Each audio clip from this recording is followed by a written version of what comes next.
वो चेक कैसे करेंगे भाई? 100 का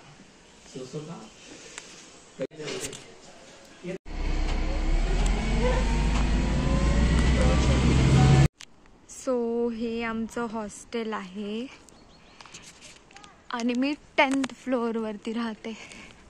हे ना एंट्रीचं आहे, एंट्री गेट आहे आणि आतमध्ये वॉर्डन बसलेली असते.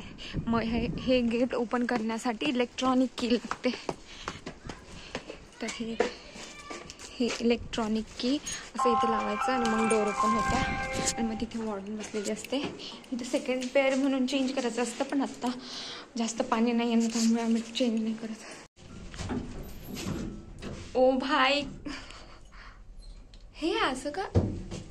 हे फक्त हे असं कॅमेरामध्ये शो होत आहे, पण ते स्टेबल नंबर येतो है ना. So I am back to hostel. आता माझा दिवस पूर्ण फ्री आहे.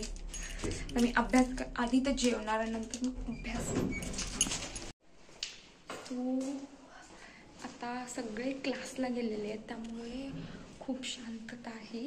नाहीतर मग इतर वेळी ही शांतता अजिबात नसते. तर हे माझं रूम आहे, रूम नंबर 9.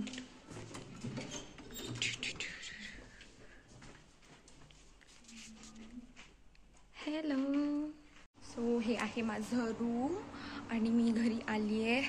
तर टेम्परेचर बाहेर लिटरली खूप म्हणजे 15 डिग्री और 16 डिग्री आहे. नॉर्मल आहे, जास्त नाही आहे. इनफॅक्ट गरमी होती आहे. मला ह्या स्वेटरमुळे मे बी जास्त गरमी झाली. आता मी थोडंसं फ्रेश होणार आणि मग जेवणार आणि मग अभ्यास करणार.